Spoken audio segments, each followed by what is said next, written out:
Campagne éco-responsable, quelle création pour quelle performance? Voilà la question qui nous a animés lors de la préparation de ce webinaire. Et très rapidement, ont émergé d'autres questions.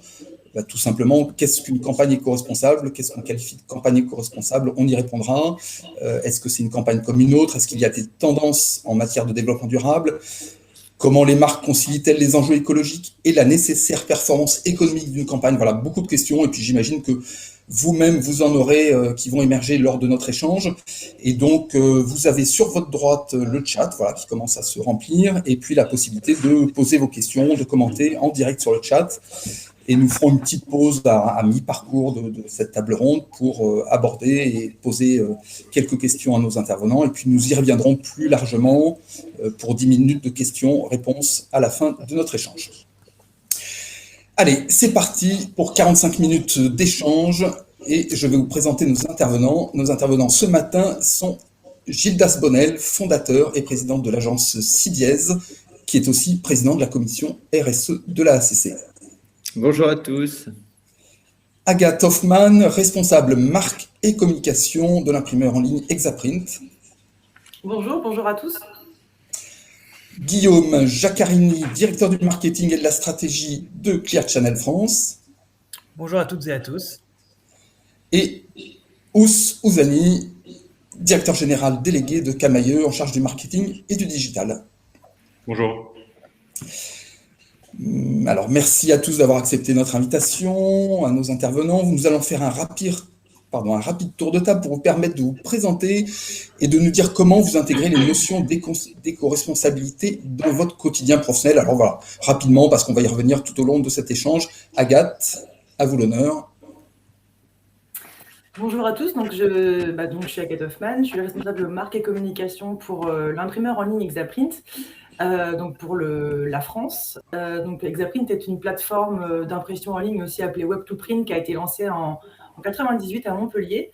On a à peu près au catalogue 700 000 références de supports personnalisables, donc des grands classiques type carterie, flyer, dépliant, brochure, l'affiche, le grand format, la signalétique. Voilà, on a énormément de produits qu'on propose à la personnalisation, les goodies aussi.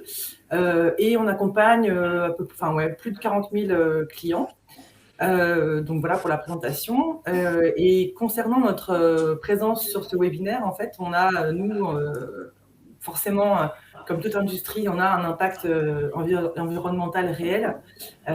Et c'est une question qu'on s'est posée dès les débuts en fait, de la fondation d'Exaprint, de développer des stratégies et des actions pour réduire au maximum notre empreinte environnementale. Donc, on a dernièrement vu un engouement autour du papier malgré la digitalisation et qui nous oblige à raison à observer nos pratiques, notamment industrielles, et à chercher un équilibre entre la demande croissante qu'on a. On observe en ce moment notamment une pénurie de papier aussi qui prouve aussi qu'il y a une demande, un engouement nouveau, même s'il y a eu d'autres raisons en amont. Et des moyens de production qui sont mis en œuvre pour assurer une traçabilité des matériaux. Voilà. Merci Agathe, on y reviendra plus en détail. Gildas, voilà, 2-3 mots pour présenter l'agence CIDIES et aussi votre rôle à la ACC si vous voulez bien. Ok, alors moi je suis fondateur d'une agence indépendante qui s'appelle CIDIES, qui va fêter ses 22 ans en décembre prochain. C'est terrible. Et je suis le président de la commission RSE de l'AACC, le syndicat des agences conseils en communication. Donc je travaille depuis le Grenelle de l'environnement. Pour les plus jeunes, c'était en 2008. Sur le sujet de l'intégration des enjeux de la transition écologique et sociale dans le monde de la communication. Alors ça veut dire dans mon métier, j'ai une agence qui est une agence exclusivement dédiée au sujet de l'expression des marques et des entreprises sur leurs enjeux de transition écologique et solidaire. Donc voilà, nous, notre métier, on est un peu monomaniaque, c'est ça, ça fait quasiment 20 ans qu'on le fait. Et puis, dans l'interprofessionnel, je porte ce sujet depuis très longtemps. Je l'ai porté pendant toute une très longue période où tout le monde s'en foutait dans le monde de la communication. Aujourd'hui, tout le monde a connecté le fait que c'était un enjeu stratégique à la fois pour les annonceurs, pour les marques et pour nous, les agences, les prestataires, parce qu'on voit bien que les consommateurs citoyens sont en train d'arbitrer et d'arbitrer rapidement dans un certain nombre de segments, mais on pourra y revenir tout à l'heure. Et puis sur l'éco-communication ou l'éco-conception, j'aime bien parler d'éco-socio-communication parce que j'ai du mal à décranter les enjeux d'empreinte environnementale de nos moyens de production avec l'empreinte sociale qu'elle génère aussi. Voilà. Très bien. On y reviendra notamment sur cette dernière partie, le lien entre éco, socio, responsabilité. Guillaume, je vous laisse la parole. Alors bonjour, donc Guillaume Jaccarini, je m'occupe du marketing et de la stratégie chez Clear Channel. Alors chez Clear Channel, pour ceux qui ne nous connaissent pas, nous sommes opérateurs de communication extérieure et nous disposons de plus de 100 000 points de contact qui vont mailler l'ensemble du territoire national. Et nous sommes présents dans l'ensemble des lieux de vie extérieurs, donc que ce soit les cœurs de ville, que ce soit des lieux de transit, de transport, que ce soit des lieux shopping et d'autres. Et il y a une saveur finalement toute particulière à être opérateur de communication extérieure dans le monde des médias, c'est que nous sommes par nature le média qui inclut tout le monde, qui n'exclut personne. Nous sommes dans la sphère publique, il n'y a pas besoin de s'inscrire à quelque chose pour accéder à ce média, il n'y a pas besoin d'être membre d'un réseau ou autre, c'est véritablement le média qui s'adresse à toutes et à tous. Et ça confère tout à la fois une légitimité.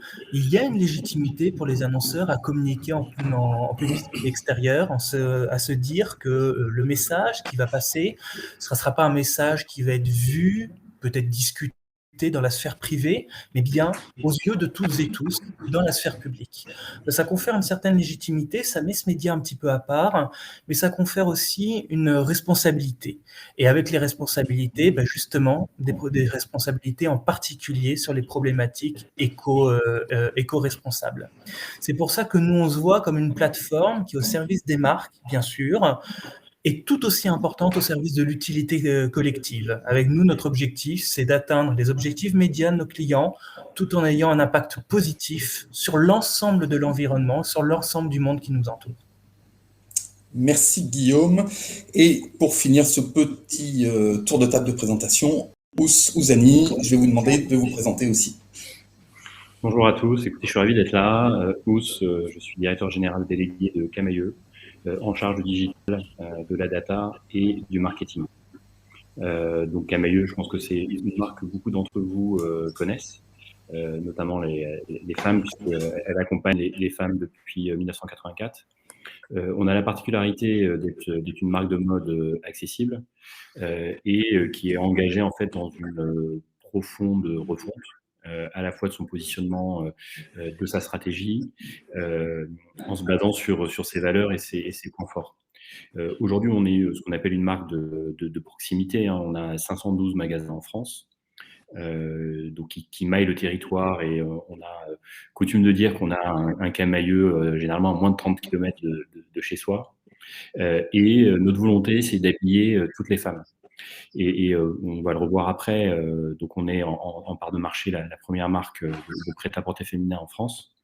Et l'idée pour nous, c'est d'accompagner toutes les femmes dans leur moment de vie, de pas uniquement vendre du produit ou d'interagir avec elles sur des sujets transactionnels, mais bien d'être là dans leur quotidien, et de ne pas considérer en fait la mode comme étant un outil pour des top modèles, mais plutôt de valoriser les rôles modèles. Donc voilà un peu notre vision. Donc on a une mode accessible, une mode inclusive, tout en étant bien évidemment féminine et très orientée style, et qui se diffuse en omnicanal sur un site qui est puissant, et des magasins qui sont à proximité de nos clients. Très bien, merci Ous, merci à tous pour cette présentation qui était très complète et on a déjà commencé à dévoiler un petit peu le sujet. Gildas, Sidiez accompagne donc les marques dans leur démarche RSE, vous l'avez rappelé. Pouvez-vous nous dire en quoi, en tant que vous intervenez, vous, concrètement, dans le processus de conception d'une campagne éco-responsable et peut-être revenir sur cette notion d'éco-responsabilité, comme vous l'avez dit, pour vous, c'est directement lié à l'éco-socio-responsabilité. Alors, j'ai 22 ans, mais un peu plus en fait. Je vais prendre un peu de recul. Quand le sujet de la responsabilité sociale et environnementale de la communication nous a pété au nez, je remonte au moment du Grenelle de l'environnement où des associations, des ONG nous ont interpellés assez vivement en disant, en fait, la communication, vous êtes le bras armé du consumérisme et s'il y a de la consommation et donc s'il y a de l'impact environnemental, c'est vous qui attisez en permanence des désirs qui sont plutôt des désirs compulsifs. Donc, bouh, les publicitaires, quoi. On est rentré dans le jeu un peu fracassé parce que le secteur de la communication n'avait pas bien mesuré, parce que pensant que finalement on n'avait pas d'impact, que nous on manipulait des idées, des concepts, de la création et que donc on n'avait pas d'usine, on consommait pas d'énergie. Donc c'était pas évident pour le secteur de la communication qui n'avait pas mis un pied là-dedans de comprendre le lien direct qu'il y avait entre nos métiers et la responsabilité à la fois des usages et des comportements que l'on provoque, que l'on suscite, et à la fois le rôle qu'on a dans l'imaginaire collectif, dans les représentations sociales. J'aime bien quand Ous dit tout de suite, il dit on a une mode inclusive, c'est-à-dire c'est des propos qu'on n'avait pas il y a 15 ans, qu'on n'entendait pas, ça rentrait même pas dans les concepts manipulés par les agences de création. Donc, on est rentré dans une grande période absolument passionnante de se sentir concerné et peut-être le bras armé d'une transition écologique et solidaire et donc de pouvoir participer à l'accélération de l'émergence d'une nouvelle forme de société, de nouvelles formes de consommation et de nouvelles formes de représentation. Pour revenir au sujet de l'éco-communication, c'est en fait plutôt le bras armé de la production d'une vision un peu plus méta, un peu plus haute que je viens d'essayer de décrire. C'est-à-dire qu'en fait, on sait que l'impact le plus important des métiers de la communication, ce sont les représentations et ce sont les suggestions de comportement, d'achat ou d'usage que nous provoquons.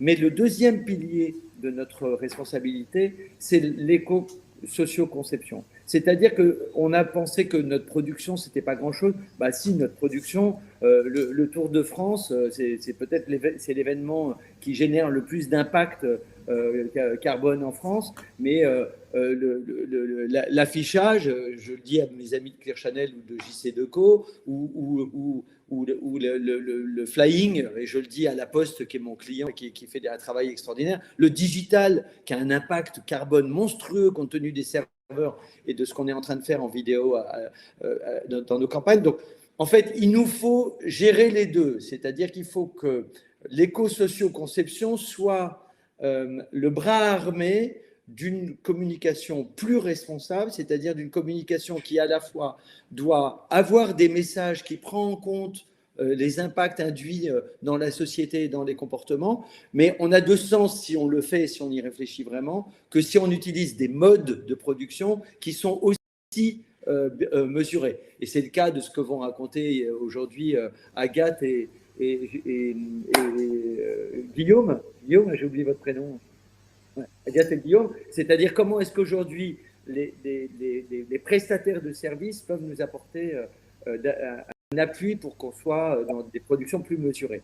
Alors, rapidement, parce que je vais faire aussi ma pub, à l'AACC, l'Association des agences conseillères en communication, on a beaucoup travaillé depuis 15 ans sur le sujet de l'éco-socio-conception. Il y a d'ailleurs un mini-site qui essaye de faire synthèse en 3 minutes du sujet sur l'éco-conception.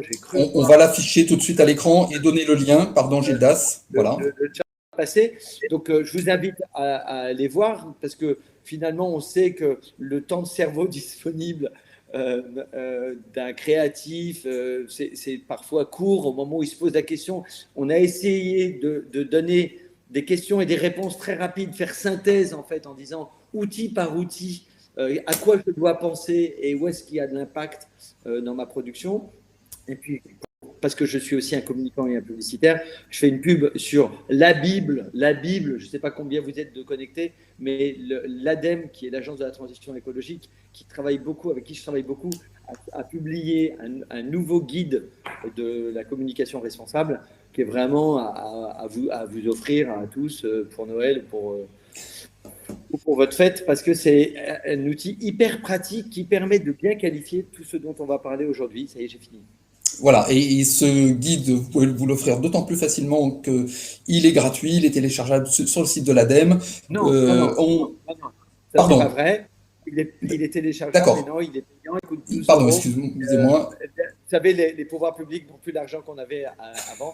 Il n'est pas en open source parce qu'il y a un éditeur derrière, mais. Ok. mais En tout cas, on vous met le lien d'accès Vous pouvez- directement. Et peut-être que Gildas nous fera avoir une petite remise à l'ADEME. Allez, très rapidement, Gildas, en 2 mots, je vous redonne la parole. Peut-être qu'on aurait dû commencer par ça, c'est de définir qu'est-ce que c'est qu'une campagne ou une démarche éco-responsable au sens de l'AACC. Voilà. Alors, Est-ce qu'il y a une définition déjà?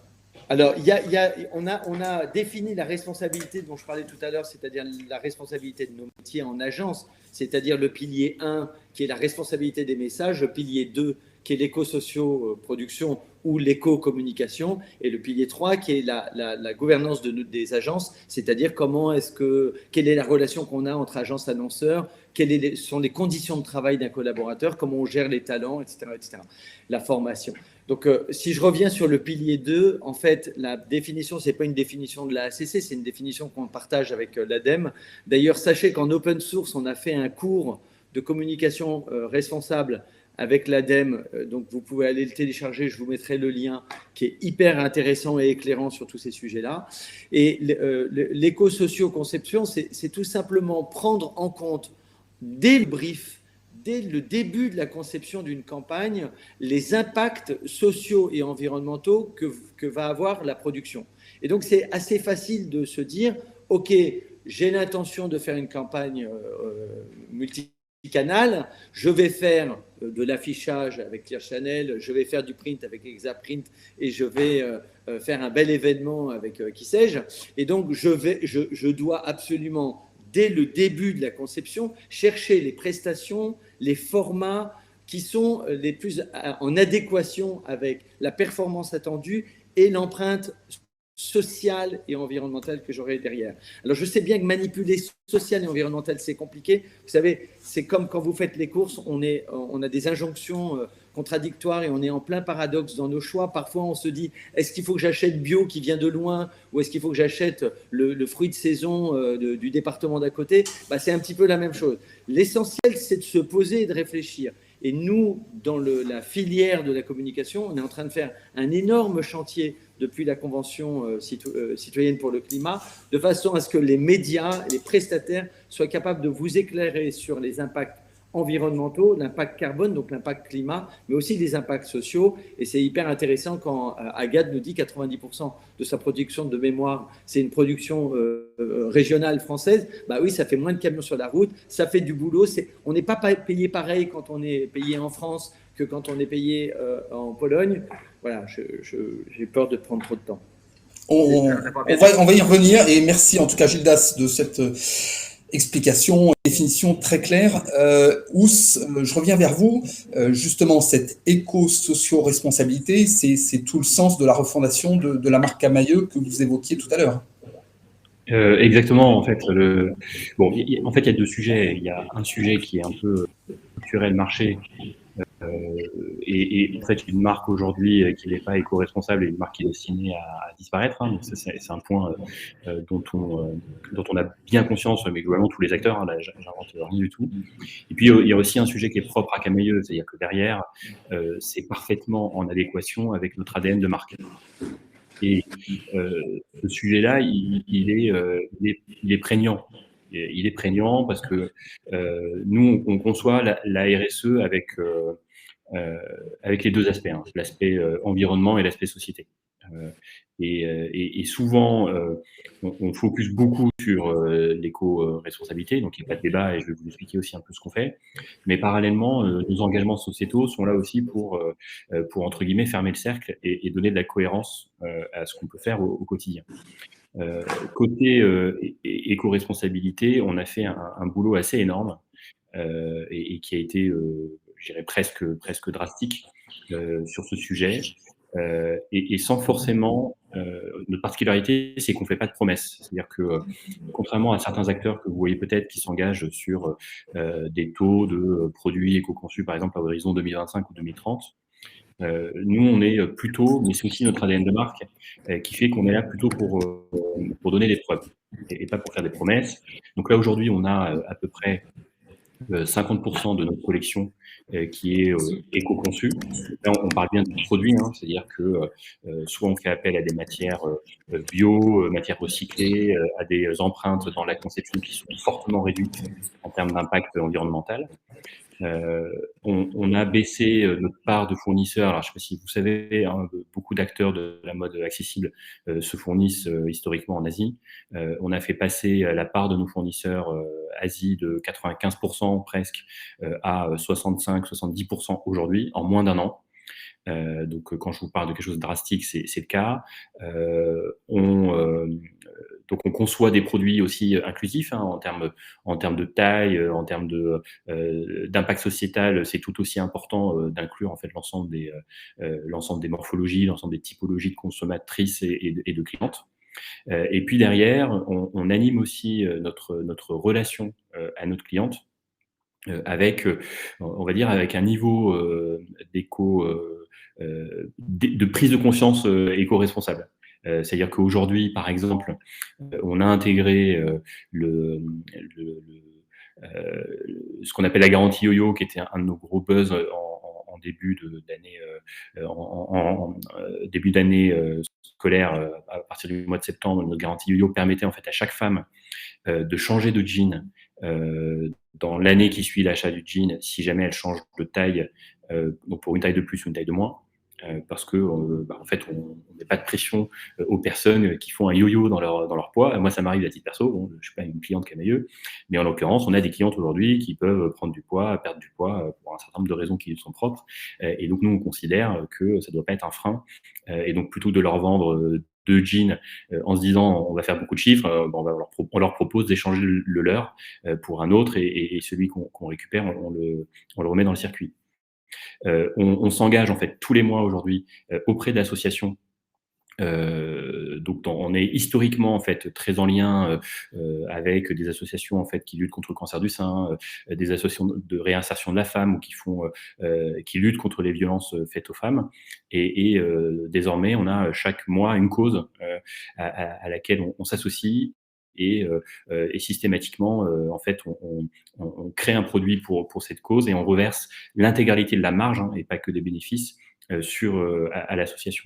Et quand on fait ça, on est aussi transparent auprès des clientes. C'est-à-dire quand on leur dit, là on a accompagné par exemple le Gang des crânes rasés, qui est une association qui lutte du coup contre le cancer du sein, qui accompagne les femmes dans cette partie de leur vie un peu dramatique. On dit exactement à la centaine d'euros près combien on reverse à l'asso, et comme ça c'est clair dès le départ. Et puis on montre aussi comment nos prix sont constitués. Voilà, et puis on ambitionne aussi d'intégrer ce qu'on appelle des éco-scores très très vite. Là, je vous parle de quelque chose qui va arriver très rapidement sur nos produits pour également faire prendre conscience de notre impact. Très bien. Très bien, merci Ous. Voilà, les éco-scores, on y reviendra peut-être un peu plus tard. Guillaume, vous, chez Clear Channel, donc vous dirigez le marketing et la stratégie, vous avez tendance à dire que l'éco-responsabilité, c'est directement lié à vos missions. En quoi c'est lié ? Oui, alors clairement, on pense que c'est cœur et que c'est finalement au cœur de la mission de Claire Chanel. Et pour reprendre ce qu'ont dit Gildas et Ous, vraiment pour nous aussi, la manière dont on l'envisage, c'est l'éco-socio-responsabilité. Cette composante sociétale est clairement pas à scinder ou à mettre à côté de la composante écologique ou la composante environnementale. Pour nous, le bien commun est contribué à la partie environnementale. Il y a le volet écologique, il y a le volet sociétal également. Et lorsqu'on touche finalement 33 millions, un peu plus de 30 millions de citoyens consommateurs par semaine, ça ne peut être qu'au cœur de nos préoccupations et de notre mission. Pour nous, notre mission, dans la partie contenu, dans la partie message, c'est d'animer, de faire évoluer la sphère publique. Encore une fois, on l'a dit, on est dans la sphère publique et ça nous confère quelque chose de tout à fait particulier. Et animer cette sphère publique, c'est l'animer dans sa composante économique, c'est l'animer dans sa composante informative, culturelle et socio-environnementale également. Et c'est bien pour ça que, là on le voit à l'écran, que c'est 2/3 des Français qui jugent que ce média, le média affichage, est le bon média pour être sensibilisé, pour communiquer, le média approprié pour pouvoir communiquer sur les divers engagements des annonceurs.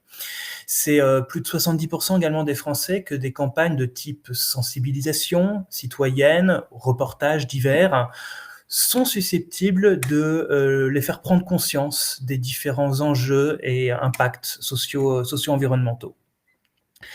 Lorsqu'on voit sur le slide suivant les différents engagements que l'on se donne, il est important de se dire et de se rappeler que la publicité extérieure est le seul média qui est soumis au Code de l'environnement. Au-delà de ça, vu que nous sommes dans la sphère publique, il y a une partie finalement de notre modèle économique qui est encore une fois tout à fait particulier, avec un réinvestissement dans le bien commun. À titre de comparaison et à titre d'exemple, chez Claire Chanel, sur les 10 dernières années, c'est plus d'1 milliard d'euros de redevances qui ont été reversées aux collectivités publiques. Et donc, cette manne financière qui peut ensuite être réinvestie dans tout un tas de sujets, des sujets sociétaux, des sujets environnementaux, donc au libre choix des différentes collectivités. Donc, nous sommes profondément ancrés dans la vie locale, dans la vie collective, dans la vie publique, et ça fait partie de notre ADN, de notre mission. Au-delà de ça, maintenant, chez Claire Chanel, effectivement, nous avons nos propres engagements. Vous les voyez ici, engagement de réduire nos émissions de gaz à effet de serre à 50% d'ici 2030. Et au-delà des engagements, des choses que nous mettons en place dès à présent. Alors, je ne vais pas tous les citer, mais par exemple, on a des engagements de diffusion, de programmes de sensibilisation, notamment avec un partenariat exclusif avec Brut, des messages donc Brut Nature, qui vont permettre justement de sensibiliser les citoyens aux différents enjeux environnementaux. Enfin, sans faire la liste après vers des engagements, mais c'est plus d'1 million d'euros également sur lesquels on s'engage chez Claire Chanel, dans des investissements, donc dans des campagnes gracieuses, et qui vont être proposées à un tiers à composante et à messages environnementaux, un tiers messages liés au handicap et un tiers de messages liés à la solidarité. Donc au-delà de l'ADN communication extérieure, et on pourra peut-être revenir par la suite sur les engagements filières, parce qu'il y a des engagements de la filière, il y a les engagements propres de Claire Chanel, et au-delà de ça, on a un ADN profond qui pour nous fait que la transition finalement écologique et solidaire, elle va pas se faire contre nous, comme effectivement ce que certains ou certaines pourraient penser, mais véritablement avec nous, et on est convaincu que l'on se doit d'être moteur dans cette transition. Parfait. Merci Guillaume. Agathe, je me tourne vers vous. Votre activité d'imprimeur en ligne paraît a priori assez déconnectée de l'éco-responsabilité ou de l'éco-socio-responsabilité. Voilà, on se dit on imprime en ligne, ça part peut-être en Asie, j'en sais rien. Voilà. Comment vous répondez à cette interrogation? Alors c'est effectivement quelque chose qu'on entend très très souvent concernant notre industrie. C'est un sujet d'ailleurs qu'on a abordé dans d'autres webinaires Exaprint. Je dirais que ça vient du fait que, dans un premier temps, le métier d'imprimeur est pointé du doigt parce que, dans un premier temps, les imprimés, ils se voient. On les manipule, alors que le digital, voilà, ça reste, si je puis dire, invisible, son poids est invisible. Et puis surtout, on n'a pas envie de le montrer. Ça arrange pas mal de gens, notamment les GAFAM. Je pense qu'il y a globalement une sorte de déni des conséquences du digital. Gildas en parlait tout à l'heure, avec les serveurs, le cloud, les séries qu'on regarde en streaming, ce genre de choses, qui génèrent du stockage à outrance de données. Et la différence avec la data, c'est qu'en fait, le papier, pardon, on le voit, il traîne sur nos tables au quotidien.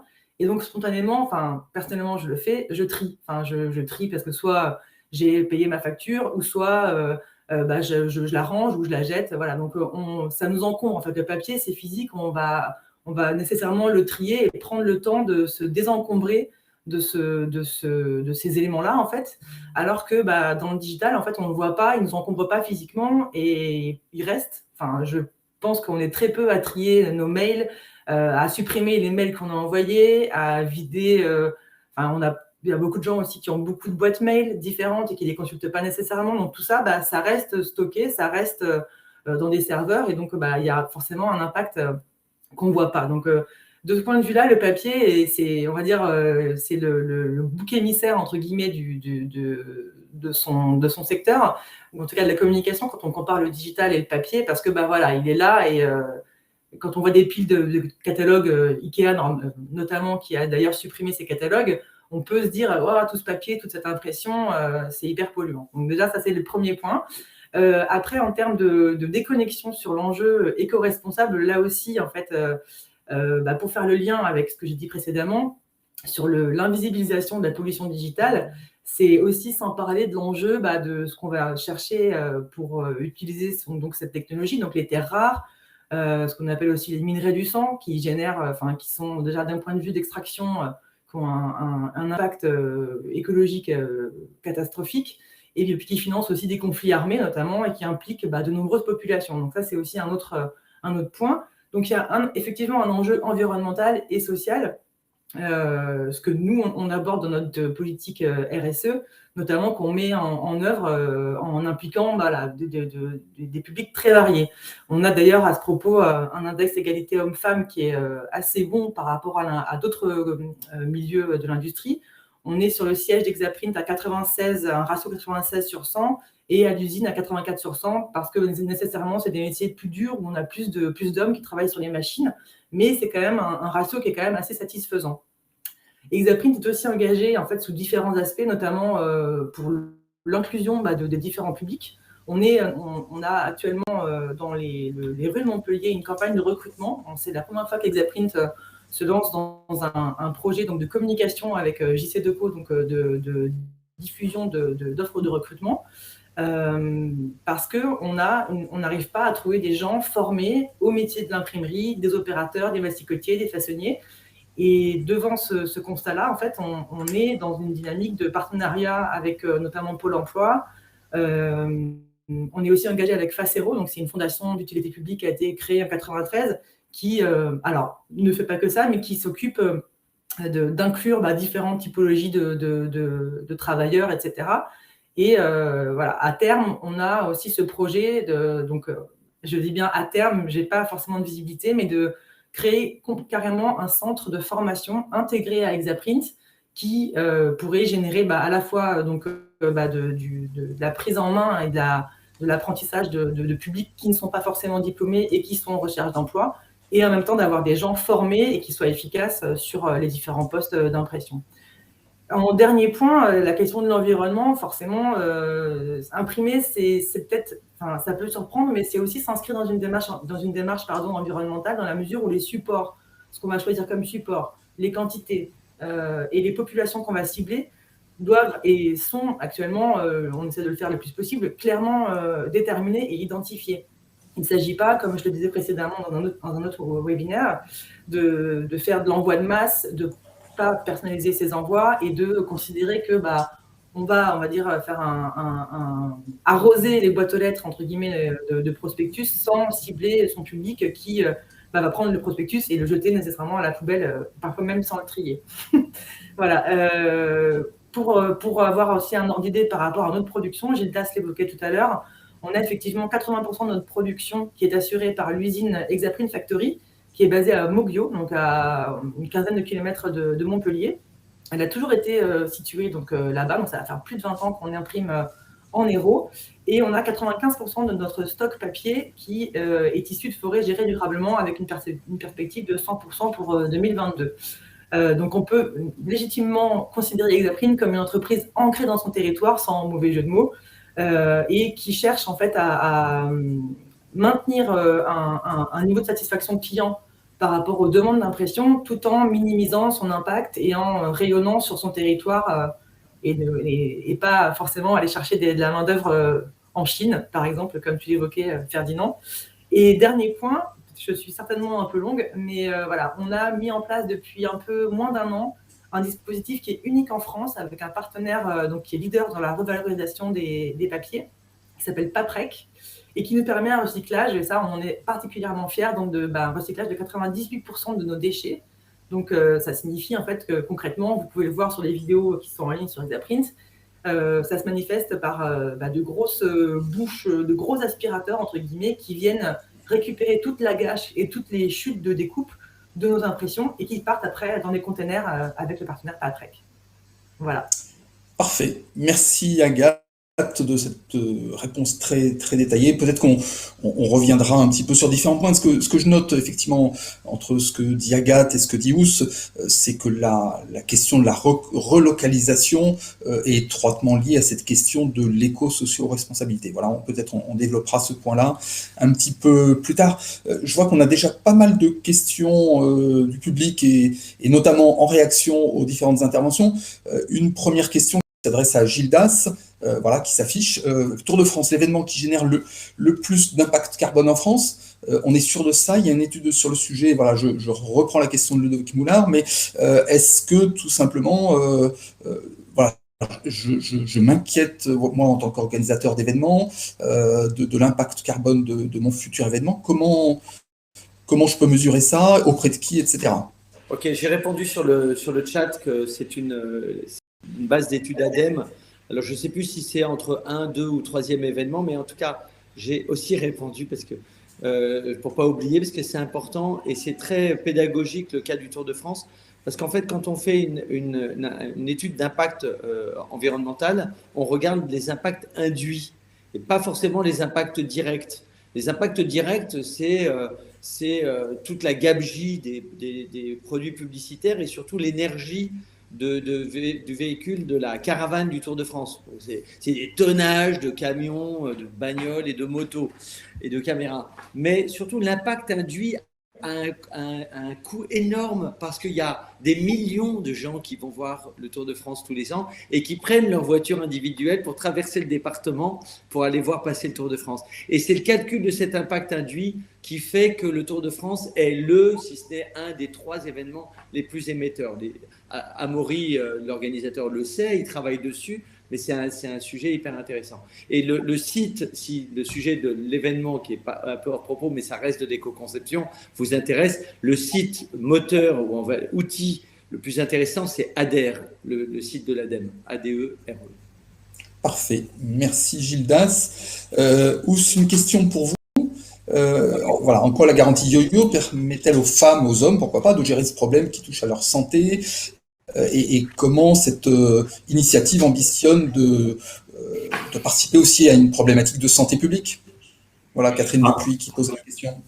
Donc moi je réponds en live aux questions au fur et à mesure sur le chat. En fait, la question c'est donc il faudrait repréciser en fait la question, mais moi j'interprète comme ça. On a aujourd'hui une pression, quelle qu'elle soit, hein, sur les femmes et les hommes, hein, sur leur poids, qui malgré toute l'inclusivité, on continue à intégrer ça, alors qu'en fait, pour certaines personnes, il peut être naturel de prendre du poids, de perdre du poids en approche de vacances, quand on sort des fêtes. Voilà, moi je vous redonne l'exemple, ça m'arrive tout le temps et je vis ça très bien. Et tout le monde peut me faire des remarques sur mon poids, j'ai pas de problème. Mais bon, si je prends du poids, effectivement, le jean que j'ai acheté un mois avant, peut-être qu'il est un peu plus serré. Et si je perds du poids quand je cours comme un dingo, forcément, si j'en ai pris un trop gros, là, c'est sûr qu'il est pas bien. Donc, plutôt d'en racheter un deuxième, un troisième et de faire toutes les grilles de taille, pourquoi ne pas les changer? Et en fait, on est parti juste de là. On est parti d'un constat consommateur. Et notre objectif, il est pas aujourd'hui d'aller au-delà. C'est-à-dire on ne se positionne pas sur ce phénomène de prise de poids à outrance, de perte de poids à outrance, parce qu'on est une marque de mode. Et il ne faut pas, je pense, qu'on aille au-delà. Et en tout cas, c'est notre posture pour l'instant. Peut-être que ça changera. Et encore une fois, on a aussi essayé de limiter ce changement à une taille de plus ou une taille de moins. Et c'est aussi un point important, c'est-à-dire que changer un jean pour un jean, on aurait pu se dire, en fait, si on prend deux tailles, si on perd 2 tailles, 3 tailles ou 4 tailles, c'est la même chose. Pour nous, en théorie, oui. Mais sauf que une taille en plus ou une taille en moins, on reste dans ce petit irritant du quotidien qui fait partie de la vie de tout le monde. Si on était allé un peu plus loin, effectivement, là, on aurait ouvert la porte à d'autres problématiques sur lesquelles nous, on n'a malheureusement pas d'impact. Mais on est là, encore une fois, l'ADN de la marque, c'est d'accompagner les femmes dans leur vie au quotidien. Ok. Parfait. Merci, Ous. Guillaume, il y avait une troisième question qui s'adresse à vous. Les panneaux lumineux, une partie importante de votre activité est liée au digital. Les panneaux, en fait, il y a deux choses. Il y a l'illumination des panneaux et puis les panneaux digitaux, si je comprends bien la question de Séverine. Voilà, qu'en est-il chez vous? Alors, sur la question, il faut savoir que donc véritablement, là, on s'engage dans une démarche filière au sein de l'UPE, donc l'Union de la publicité extérieure, où nous sommes en train de mesurer, calculer l'ensemble de l'impact environnemental de notre activité, avec l'analyse du cycle de vie de l'ensemble des mobiliers, donc de la conception, de l'installation, de la désinstallation, de la mise au rebut et également de la partie publicitaire, pour justement permettre d'évaluer les différents impacts. Au sein de la filière, vraiment, la démarche, elle est très claire. Elle est tout d'abord mesurer, savoir de quoi on parle, ensuite réduire. Ce qui ne peut pas être réduit, le compenser, et puis après contrôler tout ça. Mais finalement, la compensation, elle arrive bien après. Le but, véritablement, c'est de mesurer et de réduire. Sur la partie écrans digitaux, parce que c'est vrai que la question revient, oui, elle va être plus énergivore qu'un panneau classique, papier, non illuminé, qui ne bouge pas, qui ne déroule pas, si je reprends le jargon de la publicité extérieure. En revanche, il va permettre plein d'autres choses. Un panneau papier, il faut passer devant, il faut que l'afficheur, dans sa tournée d'affichage, toutes les semaines, passe devant, qui soit motorisé généralement, pour après justement changer, déplacer, changer l'affiche, la remplacer. Le panneau digital, on n'a pas besoin de faire ça. Tout ça peut être piloté en centrale. Et donc, oui, il y a des consommations supplémentaires, mais il y a plein de gains également incrémentaux liés à avoir des panneaux digitaux sur le territoire. Ensuite, et ça c'est important, et c'est pas pour incriminer ou s'incriminer entre médias, mais relativisons l'impact. Lorsque on regarde, je ne sais pas si vous vous souvenez ce que je vous avais dit, chez Claire Chanel, nous touchons plus de 30 millions de citoyens par semaine. Via nos écrans digitaux, nous touchons 20 millions de citoyens par semaine. Et ça, nous les touchons avec à peu près 3000 écrans qui maillent le territoire. Pour toucher 20 millions de citoyens, imaginez si on n'était pas en publicité extérieure, de combien d'écrans il faudrait disposer, de téléphones, de desktop, de tablettes, même de postes de télévision, parce que justement, on serait dans la sphère privée. Et donc, en fait, finalement, quasiment, il faudrait avoir 20 millions d'écrans. Or, nous, avec 3000, on arrive à en toucher 20 millions. Donc, vous pouvez imaginer la différence d'échelle et d'impact environnemental à chiffre d'affaires égal, à impact publicitaire égal, avec justement un nombre de mobiliers, un nombre de dispositifs extrêmement réduit par rapport à d'autres médias. Là, encore une fois, l'idée n'est pas de se monter les uns contre les autres, de dire que l'un est plus vertueux que l'autre, c'est pas ça. En revanche, de se dire, oui, fondamentalement, la publicité extérieure, parce qu'avec un dispositif, à un instant donné, elle va pouvoir toucher plusieurs personnes versus d'autres médias, fondamentalement dans son ADN, ça permet justement d'avoir des impacts environnementaux réduits par rapport à d'autres médias. Donc voilà, c'était juste pour relativiser. Et en tout cas, on ne se considère pas comme vertueux. C'est pour ça qu'au sein de l'UPE, on est vraiment engagé dans une démarche de mesure, de réduction, de compensation, avec des objectifs forts que l'on se donne. Très bien. Merci Guillaume. Merci à tous d'avoir répondu aux questions de notre public. On va reprendre le fil de notre échange. Guillaume, je vais encore m'adresser à vous, des campagnes différentes, vous envoyez passer régulièrement sur vos panneaux, etc., des campagnes éco-responsables. Quelles évolutions vous avez constatées sur le long terme en matière d'éco-responsabilité des marques? Voilà, s'il fallait, alors peut-être synthétiser parce que le temps avance et il nous reste une dizaine de minutes, mais voilà, Je vous demande de faire des Alors, réponses dans ce relativement cas, synthétiques. je fais court. Nous avons relancé l'année dernière une offre verte, justement donc sur la partie print, qui permet donc justement aux annonceurs de bénéficier de campagnes moins énergivores, avec encre végétale, donc sans solvant, papier recyclé. Et on a vu véritablement un engouement pour cette offre. Ce qui est intéressant, c'est qu'on l'avait déjà lancé il y a à peu près 10 ans, je crois, dans des conditions similaires, et on n'a vu finalement aucun retour du marché. Là, on l'a relancé, et là, pour le coup, c'est plus de 100 campagnes, de 100 souscripteurs de ce type de campagne que l'on a pu avoir sur une année. Donc finalement, l'écho de cette offre est inimaginablement différente en quelques années. Donc ça montre bien là à quel point sur l'ensemble de l'univers de communication, là, ces sujets-là sont pris au sérieux et trouvent une appétence qu'on ne trouvait pas avant. Au-delà de la partie donc off, c'est-à-dire la manière dont on produit l'affiche, dont on imprime, c'est également les messages qui sont fondamentalement différents. Et peut-être qu'on y reviendra par la suite. On voit via des instituts, des offres de mesure des messages éco-responsables que l'on met en place, où l'on voit que véritablement les messages sont radicalement, encore une fois, différents. D'accord, ça on y reviendra un petit peu plus tard. Merci Guillaume. Agathe, vous, dans le print, quelles sont les tendances que vous constatez? Comment vos clients abordent-ils la question de la créativité, voilà, dans le print? Alors, on est face à, j'ai envie de dire, un grand dilemme. C'est le phénomène de vouloir le beurre et l'argent du beurre quand on est créatif en agence ou même indépendant. C'est de vouloir à la fois un support qui soit responsable, qui ait un impact minimal sur l'environnement, et en même temps quelque chose qui soit assez séduisant. Donc ça veut dire finition, pelliculage, etc. Donc on est dans un dilemme que nous on rencontre. Personnellement, moi je suis présente sur les salons auxquels on participe chaque année, donc le C-Print, où on rencontre nos clients à cette occasion-là. C'est l'occasion où moi je les rencontre physiquement. Et on a énormément de gens de clients qui souhaitent s'engager dans des impressions plus durables et qui ont du mal en même temps à renoncer à des procédés d'impression qui sont nécessairement, qui impliquent des matières synthétiques. Donc devant ce dilemme-là, on a quand même deux courants qui se détachent, entre guillemets.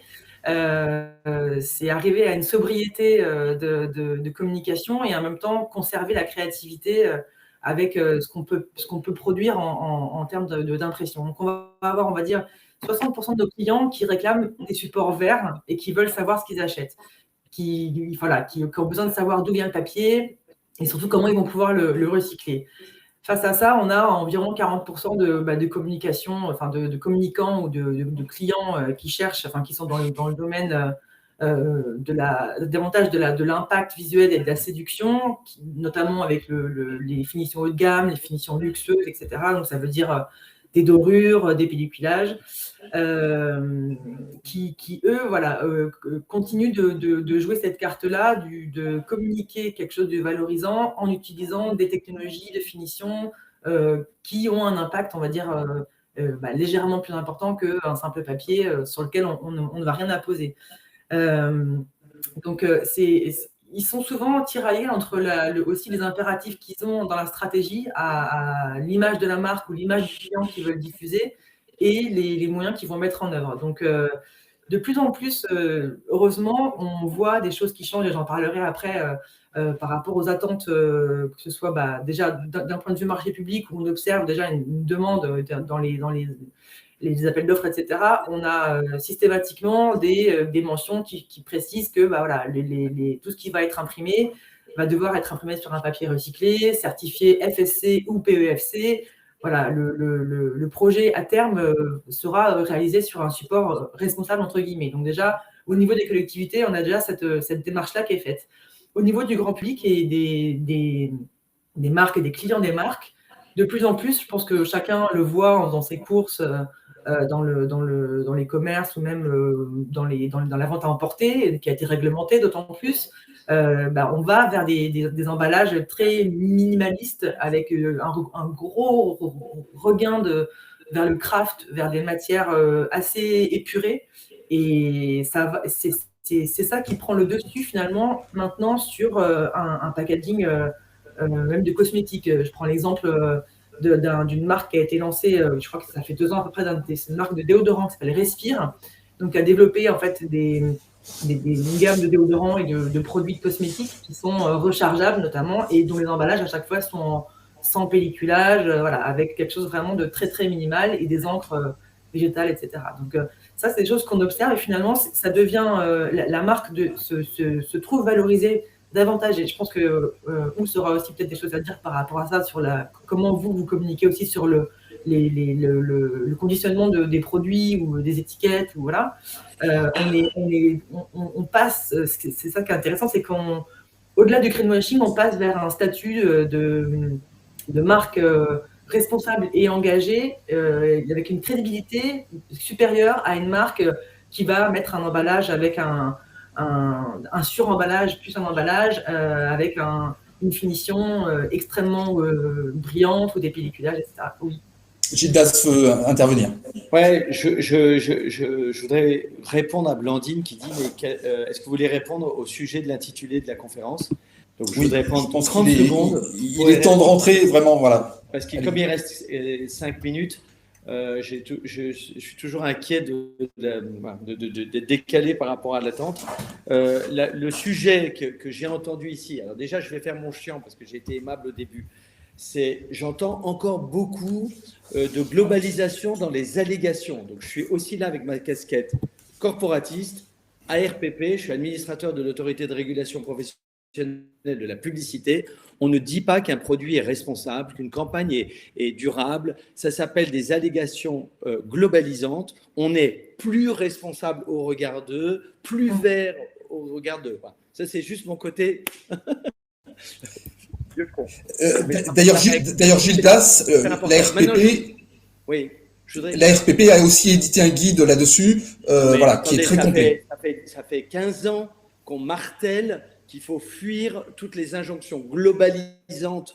Un produit n'est pas écologique, un jean n'est pas green, n'est pas voilà. Et donc il faut absolument que les marques et les gens autour dans ce webinaire comprennent et aillent voir la recommandation publicité et développement durable de la RPP, parce qu'on s'en sortira pas. C'est la DGCCRF qui publie la liste des allégations interdites en communication. C'est pas l'autorégulation. Mais je voulais juste, en prenant 20 secondes de plus, répondre à Blandine, parce que je l'ai entendu dans ce que disait Agathe en ce moment. Quand on entend aujourd'hui qu'il y a encore des commandes de dorure à chaud, de vernis sélectif, et qu'on pense qu'il y a tiraillement entre le chic, le luxe, le classe et l'éco-conception, moi, je pense qu'il y a un nouveau luxe qui est en train d'apparaître, c'est-à-dire que la sobriété apportée par l'éco-conception est aujourd'hui un marqueur d'une tendance sociétale puissante. Et regardez les grandes marques de luxe, elles sont en train d'abandonner les oripeaux de ce qui devient un luxe cheap, une espèce vous savez, c'est les gâteaux avec plein de chantilly et plein de bonbons dessus, quoi. Aujourd'hui, je pense que la question posée par cet intitulé, c'est comment est-ce que l'on peut prétendre faire du beau design, du beau graphisme, de l'élégance dans les messages et d'avoir une légèreté. Et comment est-ce que la légèreté aujourd'hui peut être un signal fort à la fois d'engagement socioculturel pour une marque, mais aussi de prise de conscience que le secteur de la communication s'empare de ces sujets-là et dégage, s'allège un petit peu de ces artifices qui ne sont plus à la mode ou qui ne le seront plus du tout demain. Voilà, j'ai terminé. Merci. Je vais rebondir sur ce que vous avez dit. Là, je suis rapidement, parce que j'aimerais donner la parole ensuite à Guillaume sur la question de la performance qu'on a annoncé qu'il faut, à laquelle auxquelles il faut apporter une réponse. Agathe? Oui, non, effectivement, enfin, moi j'appelle ça les packaging, ou en tout cas la communication bling bling, mais il faut quand même avoir en tête que on doit être sur la population française à penser de cette manière-là, donc la vôtre, et pour être très honnête aussi la mienne, on est une minorité. Et la plupart des gens ont encore en tête une association de qualité égale bling bling égale finition. Et en fait, il y a un vrai travail d'évangélisation entre guillemets à faire pour que les gens se disent que ce qu'il y a dedans est aussi bon s'il n'est pas emballé avec 4 km de ruban et 50 couches de vernis, etc. Mais on est quand même obligé, notamment nous en tant qu'imprimeurs, de répondre à cette demande-là, parce qu'il y a une demande et il y a un marché, et donc c'est une façon de... Enfin, on est obligé de jongler avec ces problématiques-là, mais c'est vrai qu'il y a un travail à faire qui de plus en plus descend même dans les couches, dans les différentes couches sociales, qui tend à s'étendre. Donc moi, je suis assez optimiste quand même globalement sur ce point-là. Voilà. Guillaume, je vais vous donner la parole. On avait annoncé effectivement une réponse, ou en tout cas qu'on aborderait la question de la performance. Comment vous, en tant que média extérieur, vous mesurez, vous prenez en compte la question de la performance d'une campagne éco-responsable? Et là, encore une fois, rapidement, parce qu'il nous reste quelques minutes. Alors là-dessus, on a mis en place finalement deux manières d'étudier ce type de campagne. La première manière, une étude, une méthodologie qu'on a appelée Drive to Purpose, qui justement permet de mesurer finalement la raison d'être du message. Est-ce que le message fait écho aux raisons profondes de l'audience, du citoyen consommateur et de ses motivations? Je ne sais pas si on peut voir le slide. Alors, on avait quelques campagnes, mais après, sans forcément citer les marques. Le but, c'est justement d'aller mesurer pour les campagnes qui le souhaitent, comment les messages sont reçus en termes de contribution positive à la société, à l'environnement, à l'économie, à la sensibilisation aux différents enjeux, la sensibilité, l'incitation à modifier tout un tas de comportements. Et donc ici, on voit des exemples de campagnes, que ce soit avec Evian, Volvic ou d'autres, où justement, on a mesuré et on a mis en place cette mesure-là. Et cette mesure-là nous est demandée. Et de plus en plus, on se rend compte que lorsque les campagnes à la fois affichent leur utilité, affichent finalement leur raison d'être, et que cela fait écho à ce qui est perçu de la marque, lorsque ce n'est pas juste du message qui est là pour faire un message, mais que on voit véritablement quels sont les impacts et comment la marque est engagée, on voit qu'évidemment les impacts sont absolument, n'ont rien à voir par rapport à d'autres messages. L'autre manière de le voir aussi, c'est ce que l'on a appelé notre AdScore et DigiScore Green, où le but, c'est d'analyser sur un panel d'impliqués RSE, alors peu, moyennement ou beaucoup impliqués RSE, la différente perception des messages. Et donc justement, là, l'idée, c'est de se voir, et on voit un exemple avec BIC, qui a voulu mesurer quels étaient sur la campagne. Donc là, on en voit deux exemples sur le slide suivant. Je ne sais pas si vous avez vu la campagne, c'est sur le stylo BIC, quand je serai grand, je serai un banc, ou alors qui montrait qu'effectivement, c'était fabriqué en France. Voir comment est-ce que ces messages-là sont réceptionnés par les fortement impliqués RSE. Mais au-delà de ça, et au-delà d'être fortement impliqué RSE, le but, c'est de pouvoir segmenter, parce qu'on peut aussi vouloir s'adresser à des personnes, à une population faiblement impliquée RSE, pour justement voir comment est-ce que le message est appréhendé, est-ce que ça les fait changer d'avis, est-ce que ça les incite, est-ce que ça les intéresse. Et donc, justement, l'idée, c'est de pouvoir mesurer dans l'ensemble de ces composantes tous ces messages-là. Parfait, merci Guillaume. Ous, justement, vous venez de prendre la parole avec une campagne qui a été assez originale. Vous ne montriez pas les femmes portant vos vêtements. Peut-être y revenir très rapidement, mais en quoi votre campagne a-t-elle été éco-conçue ou non, et pourquoi? Alors, moi, je rejoins pas mal Gildas dans ce qu'il dit, c'est-à-dire que nous, dans les termes qu'on emploie, on ne vend pas de produits verts. Hein. vend des produits qui sont éco-conçus ou qui ont un impact qui se réduit petit à petit. Et ce qui est important pour nous, c'est le chemin. Et on s'améliore de jour en jour. Donc, je suis très, très, très en phase avec ce qui vient d'être dit. Notre campagne, en fait, elle a été réfléchie toujours en partant du principe qu'on voulait mettre en avant les femmes. Et on a tous en image, en fait, on est capable d'ouvrir aujourd'hui de feuilleter un magazine de mode et dans les pages, toutes les publicités sont quasiment les mêmes, puisqu'on voit une femme, un homme dans une action et dans un environnement un peu fantasmé et qui porte des vêtements avec parfois, alors si on n'est pas une marque de luxe, le prix qui est affiché en bas, et si on est une marque de luxe, il n'y a pas de prix. Et on est incapable de mettre des noms en fait, de marques sur ces publicités. Et nous, à partir du moment où on s'est dit on met en avant les femmes, en fait, quand on les met en avant, on n'a pas forcément besoin de les draper de vêtements Camaïeu dans un environnement fictif. En fait, on les met en avant dans leur vie au quotidien. Donc là, on vous montre quelques visuels de campagne. Donc on a fait 8 portraits de femmes dans leur métier du quotidien. Et en fait, là, par exemple, la chef ou tout à l'heure, la sapeur-pompier, en dessous de leur tenue de travail pour faire du Camaïeu ou pas. Ça peut être un jean, ça peut être une jupe, ça peut être un chemisier, un pull chaud ou froid, peu importe. On les voit dans leur quotidien. Et en fait, c'est une campagne qui a du coup marqué les esprits. On a fait un casting local, donc tout était tourné à Marseille pour des raisons évidentes, notamment storytelling, parce qu'on avait une pêcheuse. Et la moitié des femmes que vous voyez font à la vraie vie le métier qu'elles représentent face caméra. Et en fait, elles ne s'attendaient pas du tout à participer à ce type de campagne. Ok, merci. On va poser les questions du public, mais peut-être vraiment en quelques mots, Gildas.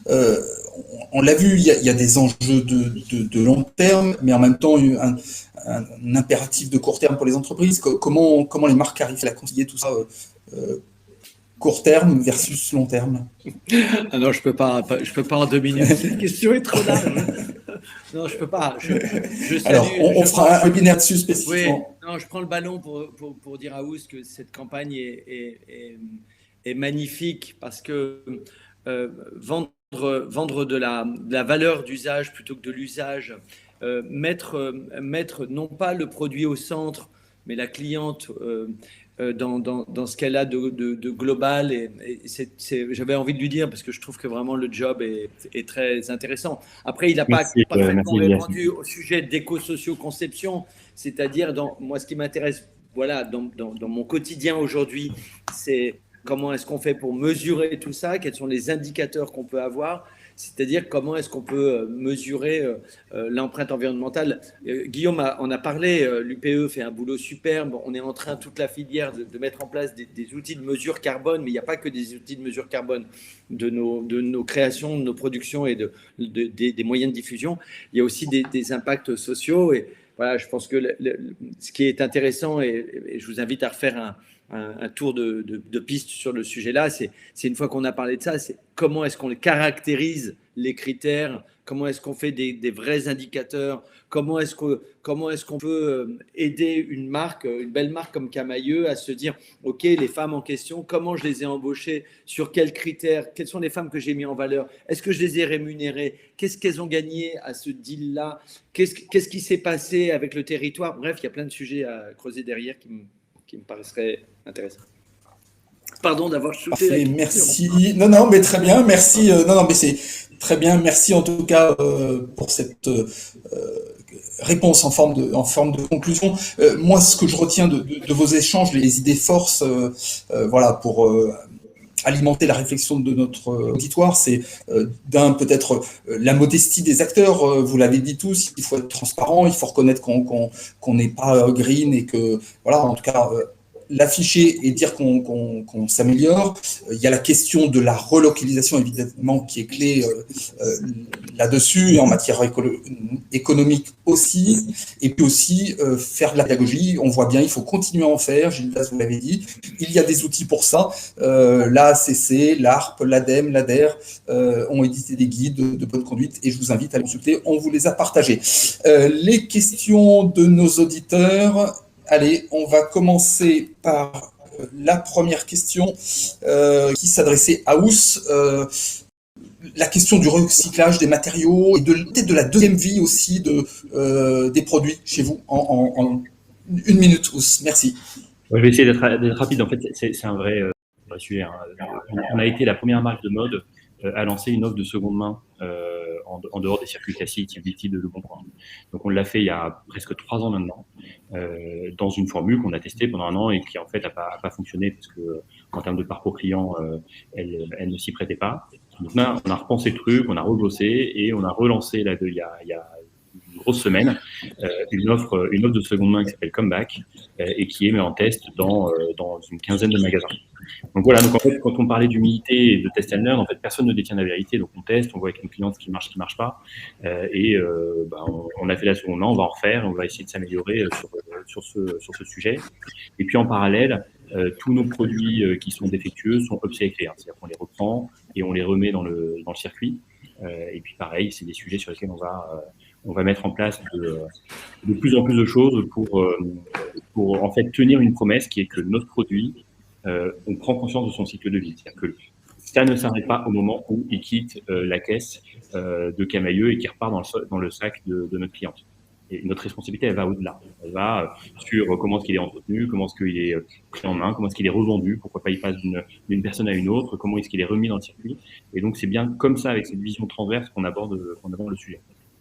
Très bien. Merci Ous pour la synthèse de votre réponse, la brièveté en tout cas.